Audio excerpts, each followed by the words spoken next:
நீங்கள் பார்த்து கொண்டிருப்பது உங்கள் கதிர் TV.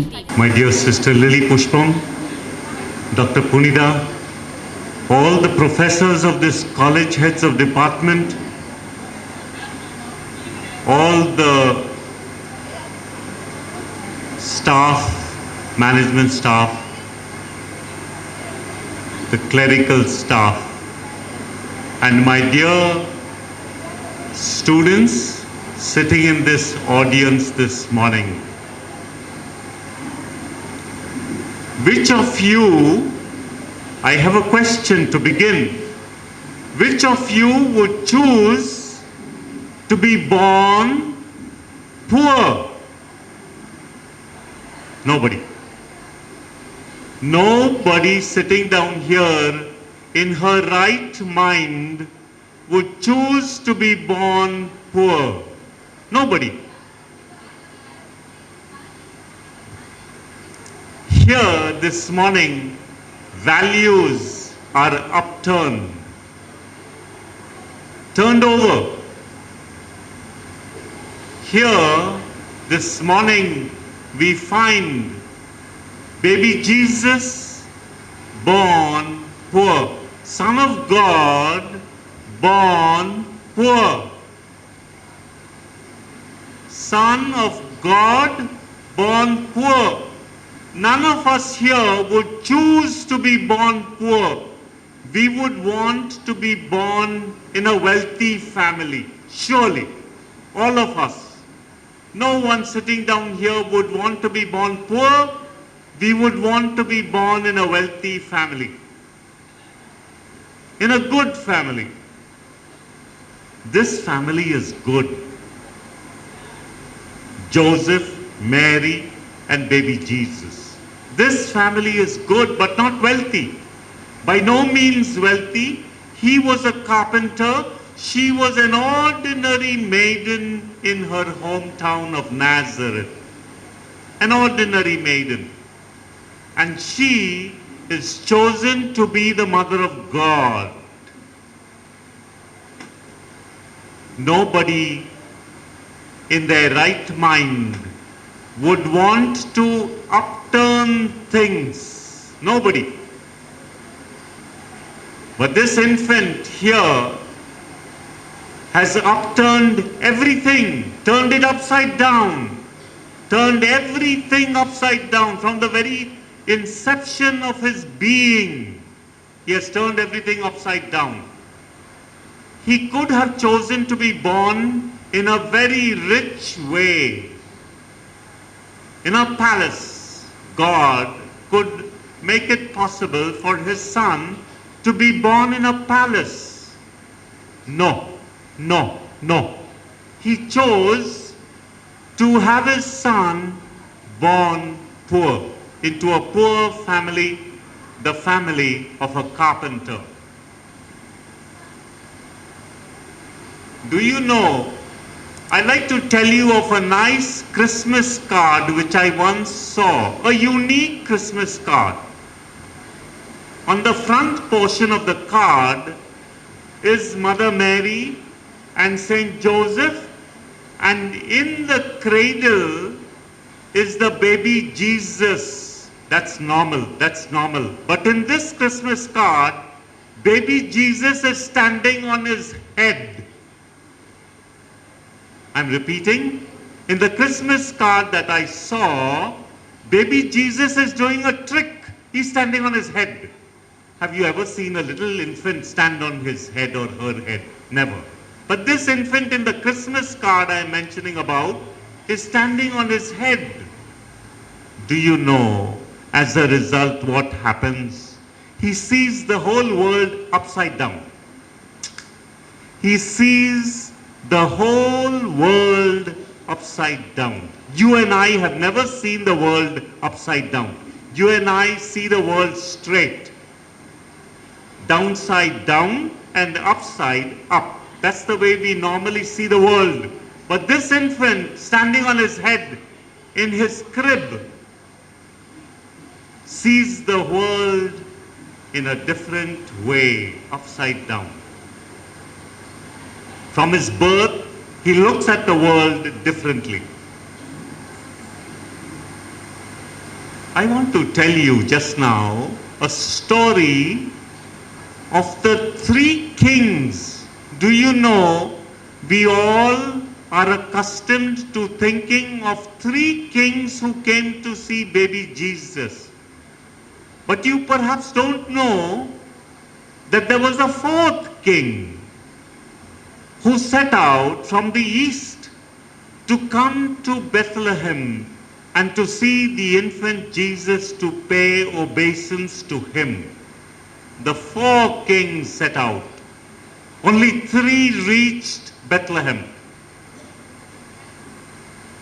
The story is very beautiful. The story of the fourth king is that he got delayed on the way. He had to help a poor person in need. He had to help a helpless child in need, an orphan child in need.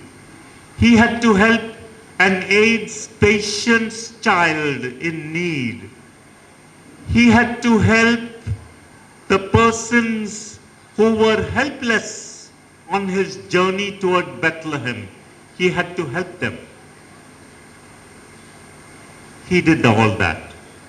Result, he arrived in Bethlehem late. He arrived in Bethlehem late. Baby Jesus and Mother Mary and Joseph had already gone into Egypt. And then when he died, this fourth king asked Jesus, "Where were you, Yar? Where were you? I came to see you to Bethlehem and you were not there." Jesus said, "The three magi came and saw me. You did not come. But of all the three, of all the four magi, you are the best. You are the best." That fourth king, with tears in his eyes, entered into heaven. Story ends there, but the moral of the story is that he has turned everything upside down. So, instead of coming on time for his birth to pay obeisance to him, this fourth magi went on the helping path to help various people. And having done that, he arrives late. No baby Jesus there to be seen, nothing at all to be seen, just emptiness.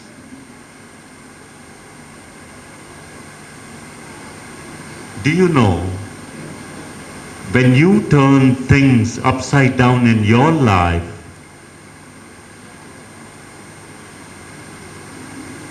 you will have to pay the price.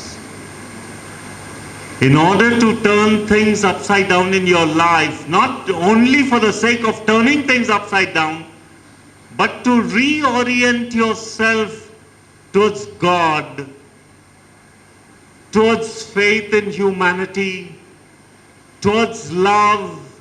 If you want to reorientate yourself towards all these things, you will have to view things upside down. You'll have to view things inside out. Complete reorientation of all values. Of all values. There is a period in everyone's life when mountains are mountains, rivers are rivers, and trees are trees. There comes a period then when everything is confused and mountains are not mountains, rivers are not rivers, trees are not trees. Confusion. At last comes enlightenment when trees are trees, mountains are mountains, and rivers are rivers. Enlightenment. If you wish to have enlightenment, as Buddha did. If you wish to have enlightenment in your life, you have to be ready for that period of total transformation which leads to total confusion. Total confusion in your life. Trees are not trees, mountains are not mountains, and rivers are not rivers. You want enlightenment? Go through the process. Then you will come to enlightenment. Then trees will be trees, mountains will be mountains, and rivers will be rivers. That's what this baby has come to show us. The pathway to enlightenment. The pathway to see the way things are.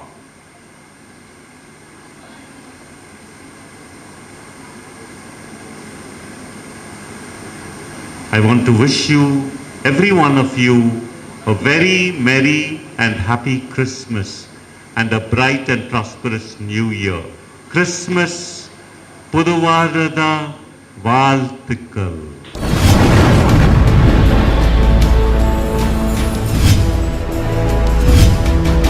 நீங்கள் பார்த்துக் கொண்டிருப்பது உங்கள் கதிர் TV.